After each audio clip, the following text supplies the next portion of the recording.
Hey guys, welcome to the first episode of my new podcast, Cryptids and Cases. I'm going to be so abundantly real with you right now. I have re recorded the first 5 minutes of this episode probably 25 times at this point. I just can't seem to get it right. I either say a word weird or I say a sentence way too many times. I say like, I just cannot seem to get a grip. So I've decided this is my final attempt. I'm done. If there's a mistake, I can edit that. If I don't edit it, then I can just keep it in there and maybe it'll be a part of my charm and you'll like it and we'll just roll with it. So let me go ahead and just dive in because I have wanted to do a podcast for so many years, and I'm not gonna let getting hung up on the first 5 minutes of an episode stop me at this point. But basically, I just wanted to go ahead and film an introduction episode for this podcast, just to kind of set up an expectation, let you know what you can expect from it, kind of give some background on why it's existing in the first place, some information on me, and just go from there before I start getting actual episodes out there for you. Like I mentioned, I have wanted to do a podcast for years. It's my favorite media. I just love that you can listen to it anywhere. You can go to sleep to it. You can listen to it in the car while you're running, while you're doing your dishes. You can listen to it pretty much anywhere. And I love them so, so, so much. In addition to loving podcasts, I also love true crime and I also love folklore and cryptids and paranormal things like that. I remember being 12 and I would get so excited for that one day of the week. I think it was Wednesday. I could be wrong, maybe Tuesday.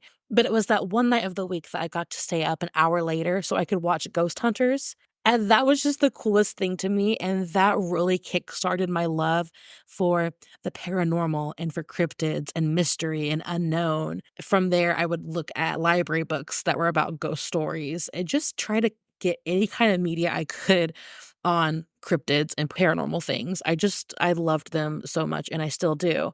In addition to that, the first 48, Homicide Detective, Dateline, shows like that pretty much raised me and I loved them. I loved just trying to figure out how a criminal works, what makes someone do something like that. The stories always really touched me. It just struck a chord within me. I just really have loved true crime. I hate that there has to be a genre because I wish that we lived in a world where really tragic things didn't happen. So part of me feels kind of weird being like I love true crime because it's about victims and unfortunate circumstances, but maybe I should say it's intriguing more than I love it. It just intrigues me a lot. And so those two interests coupled with my want to do a podcast, why don't I do a podcast about my two specific interests? I think that would be kind of cool. I had always listened to podcasts about true crime and podcasts about cryptids and paranormal things. I failed to find a podcast that did both of those things. I know they're out there. I'm not saying that I'm the only one to do this by far, but when I first started listening, I just couldn't find one that did both of those things. And I was like, why don't I do those? I don't have to choose one over the other. Why don't I try to do both? Now, that being said, there's a stark difference between true crime stories and paranormal stories. I'm not trying to discount anyone's paranormal experience or experience with cryptids or anything like that, but true crime is just such a different realm. It's real people, it's real emotions, and it needs to be handled in just this delicate way, at least in my opinion. It's not just a story of something living in the forest, it's a story of a real person with a real family that have hurt or are hurting if it's a case that's ongoing. And I really want to make sure that I give the true crime cases the respect that they deserve as well. So, I decided that I could do these two things, but I really needed to keep them separate. So I decided I would do one episode a week, at least starting off, and each week would be either true crime or the cryptid stuff. I did not want to combine them on the same week. I didn't want them to be close to each other. I didn't want to be telling the story of someone that went through something terrible and then in the same breath talk about Bigfoot. It just didn't feel right to me. I love them both, but I don't want to merge them completely. So I am trying to keep them as separate as possible. With true crime, there are real victims and, like I said, real hurt, and I want to handle it with fragile gloves as much as I can. I have seen countless times in my, 15 years of being super involved in true crime watching and such, that there would be big companies like Netflix or Hulu, love them so much, but there would be some instances where they would come out with a docuseries reenacting a crime or discussing a crime that had happened that the families are still alive for, and they were upset. They don't want their trauma to be constantly brought up and have to relive it every single day more than they already do. And I think it's just so important that we respect families and loved ones of the victims of these cases in regards to that. I don't ever want to be putting anything out there in the world that the victims' families and loved ones would be hurt by.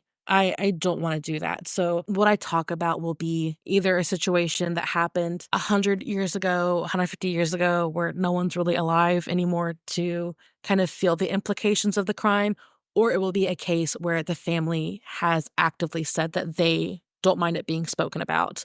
I want to be really careful when it comes to that. Also, regarding true crime cases, I will do cases that have been solved.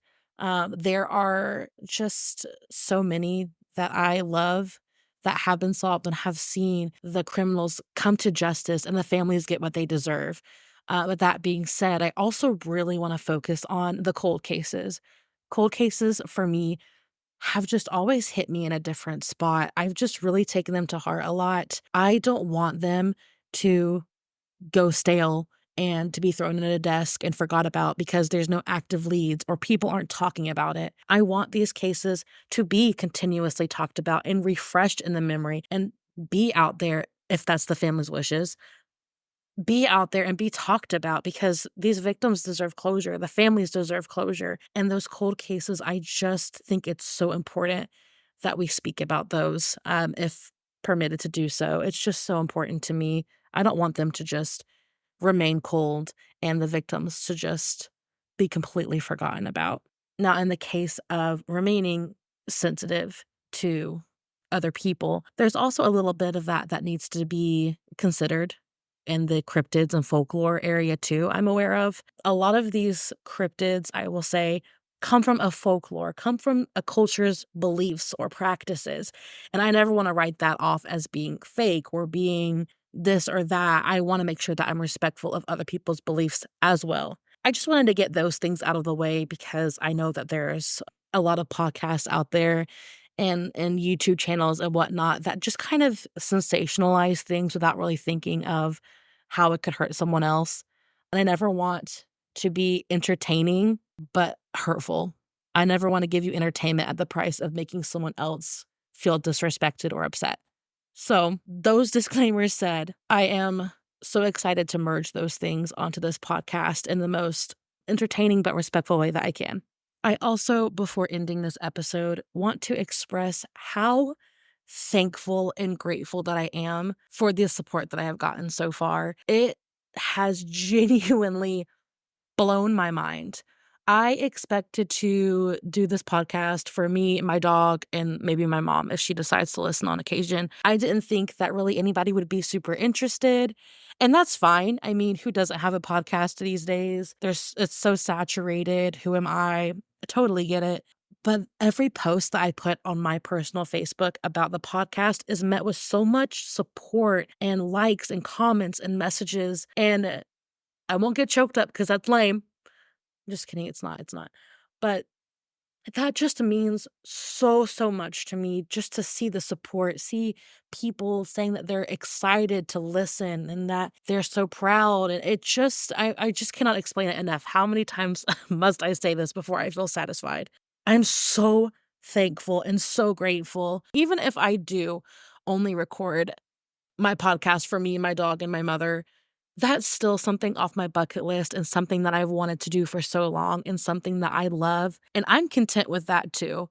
I I don't have a lot of expectations going forward. I just want to do something that I love and that I'm passionate about. But to know that I have support with that it just elevates it completely, and I could go on and on and on all day about how amazed I am at the love and support and the care that I've received regarding this.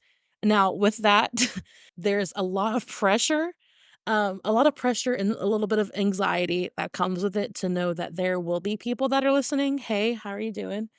So, bear with me. Like I said, I'm completely new to this world as far as, like, the producing part of it. I've, taken part in the podcast forever, but producing them, making them, completely a different realm entirely. I am mostly self-taught at this point, and I feel like I have so much to learn. I'm quite literally filming my voice for the first time ever. That's not like Snapchat or a Facebook message. So, I'm teaching myself aside from some pointers that I've gotten from friends and such, but bear with me. It's the first introduction episode. I can't wait to see how this episode compares to a year from now, 2 years from now. I just can't wait. I'm really excited. I hope to, as we go, get better equipment, better editing software, better clips, better microphone, improve my editing skills, just all in all get better. This is very much my trial run and my first time, so I hope it's okay. Grow with me for a minute if you don't mind, and we'll see where this goes.